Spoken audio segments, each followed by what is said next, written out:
je suis Christelle Lissy de la chaîne Académie de la Nouvelle Conscience. Je vais faire une autre petite vidéo qui est similaire à la précédente.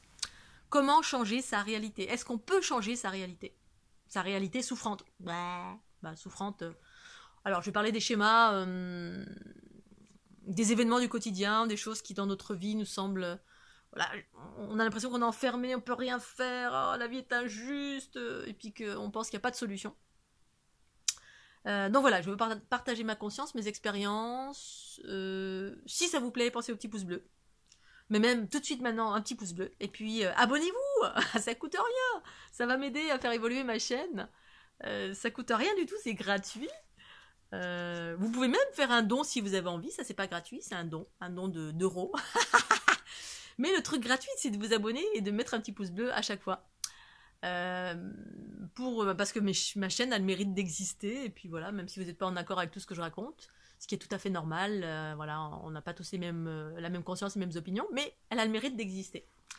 Voilà Scooby-Doo. Alors, est-ce que je peux changer ma réalité?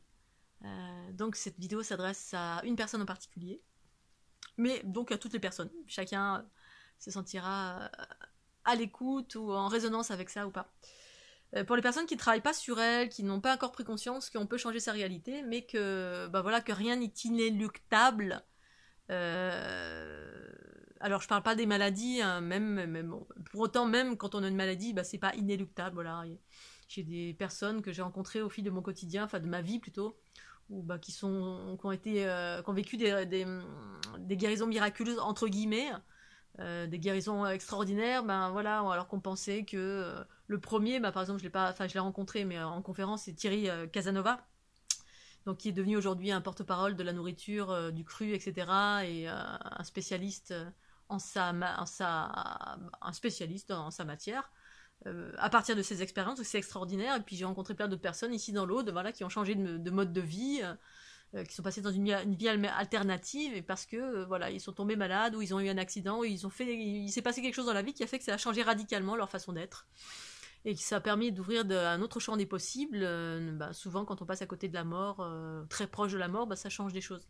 Mais je voulais parler du fait que il y a beaucoup de gens dans le monde, quand on ne travaille pas encore sur nous, qui vivent des situations souffrantes, mais dans les notions de quand on est dans le patriarcat, on est dans la société, on est rentré dans un schéma de société, qui est-ce qu'il est, hein, par exemple, je vais parler donc des couples, les couples, enfants, mariés ou pas mariés, mais voilà, qui implique qu'on a de la matérialité ensemble, on paye un loyer à deux, on a beaucoup de frais parce qu'on a des enfants à charge, etc.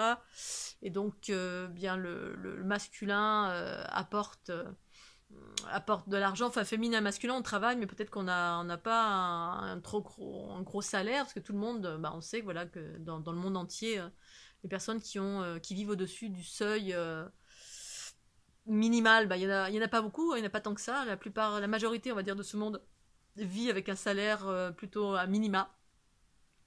Mais ils sont dans des schémas, ces personnes sont dans des schémas un peu enfermants, parce que dans le sens où quand on est dans un appartement, famille, amis, crédit, matérialité, etc., parfois on veut changer des choses parce qu'on n'est pas forcément heureux ou heureuse, et que ce changement implique de dépasser des peurs. C'est toujours pareil, en fait, c'est les peurs qui nous enferment, parce que ce qui nous maintient, c'est cette matérialité, c'est les notions d'argent, c'est les principes, c'est les peurs diverses et variées reliées au manque d'argent. Et puis aussi, voilà, dépasser ses peurs, c'est pas évident, mais en même temps, c'est ce qui permet parfois de changer sa vie en totalité. Je vais vous parler de moi comme d'habitude. Moi je suis quelqu'un qui suis né quasiment éveillé, voilà, avec une notion assez vaste de ce qu'était le monde sur plein d'aspects différents. Pour autant, ça m'a pas empêché de traverser des souffrances. J'ai traversé ce que j'avais à traverser, notamment en quelques aspects. C'est pas énorme par rapport à d'autres, hein, voilà. Il y en a qui ont vécu des drames dans leur vie assez tôt. C'est pas mon cas du tout. Et donc, vers mes, on va dire, moi 40 ans, c'est ça. 40 ans, alors je veux parler des choses reliées à la société avec tout le schéma qui, voilà, appartement, travail, chéri, famille, enfin bon, j'avais pas de famille ni de chéri, ni d'enfants, mais j'étais confrontée à la notion de l'argent, parce que l'argent, c'est ce qui maintient, on va dire, 90% de la population sur la Terre enfermée.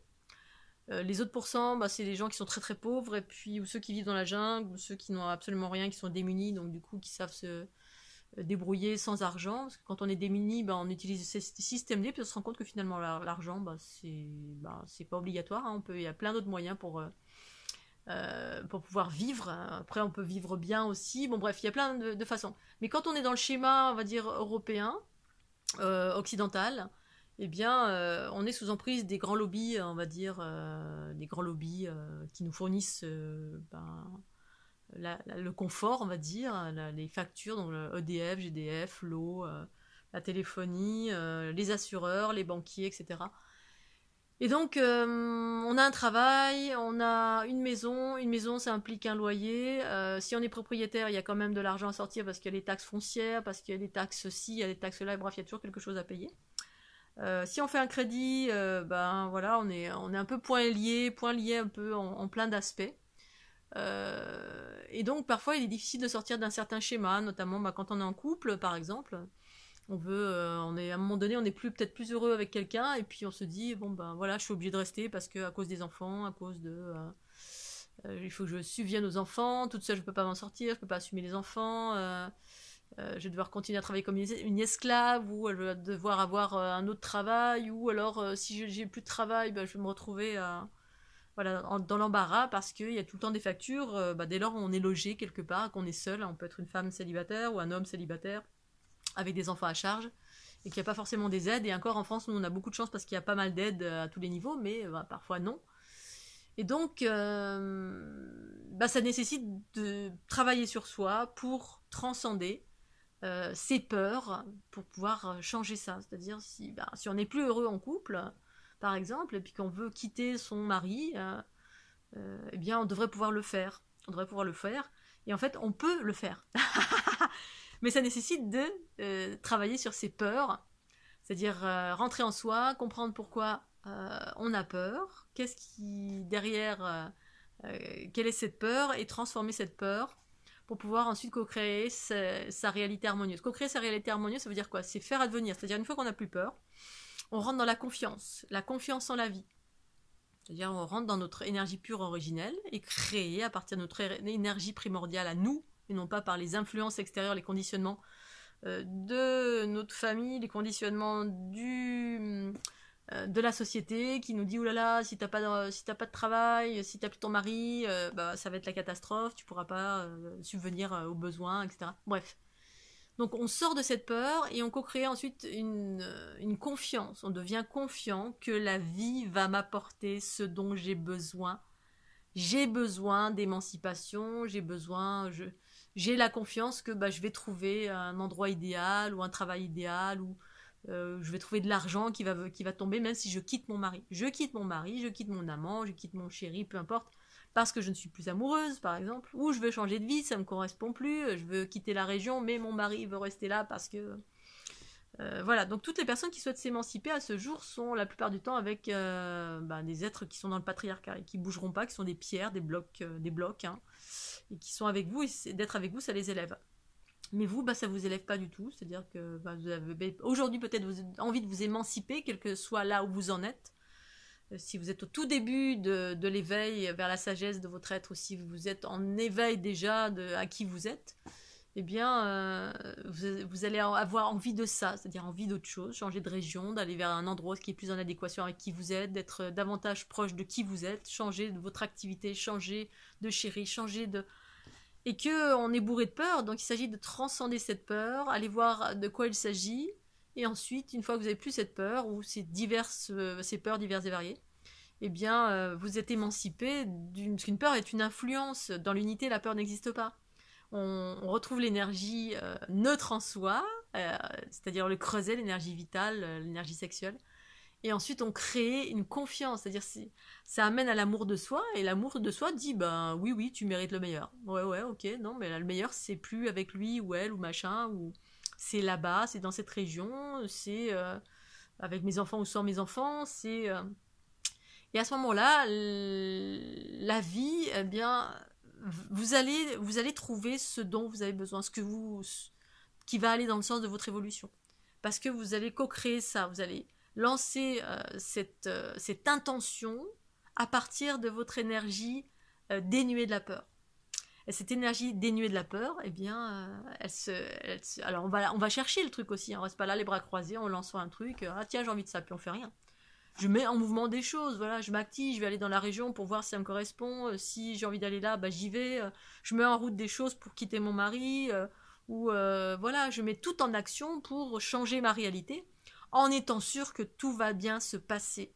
Donc, être sûr que tout va bien se passer, c'est adopter un comportement qui va dans le sens de la confiance. La confiance. Et à force d'avoir confiance, c'est un état d'esprit positif.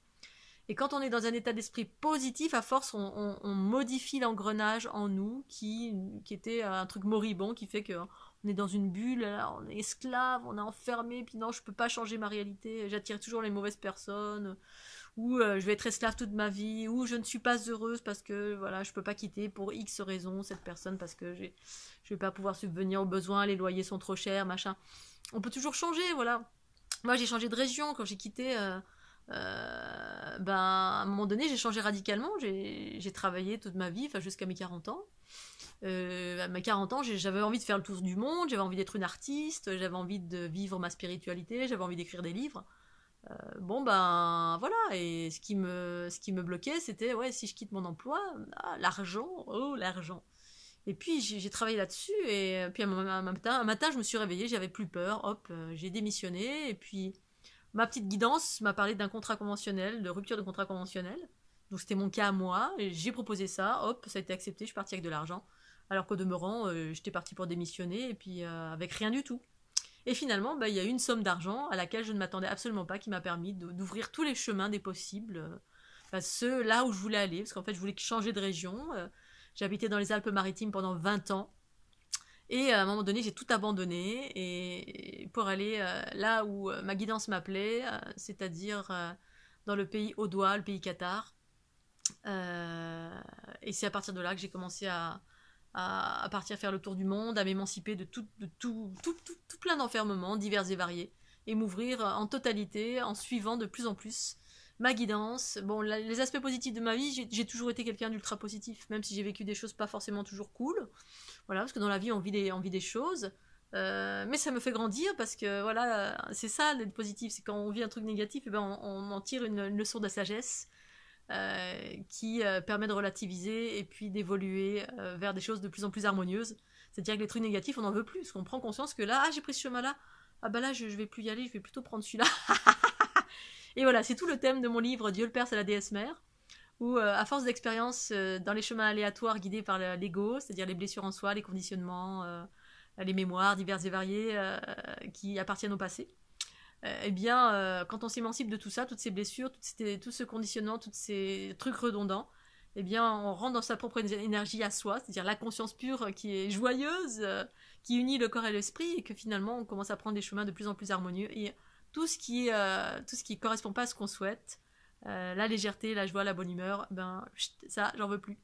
Voilà, c'est la raison pour laquelle, ben, dans ma dernière relation, d'ailleurs, de couple, voilà, bah, plus j'avance vers ma sagesse, ma joie et ma bonne humeur et au quotidien, ben, plus j'ai plus envie de m'attarder avec des personnes qui sont encore dans un travail, dans du noir, dans des blessures diverses et variées, parce que j'ai atteint un âge de sagesse. La sagesse en moi, elle parle d'humour, de fluidité, d'amour, de gratitude, de légèreté.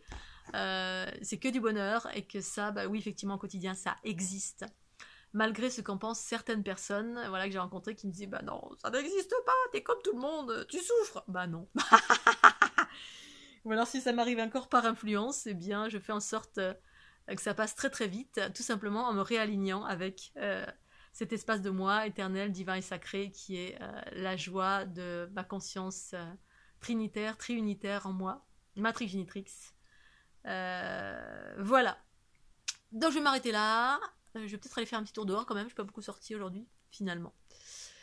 Je vous fais des gros gros bisous, pensez au petit pouce bleu, et puis vous êtes la maître de votre vie. Oh yeah.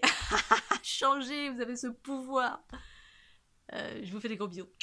Portez-vous bien. Bye bye.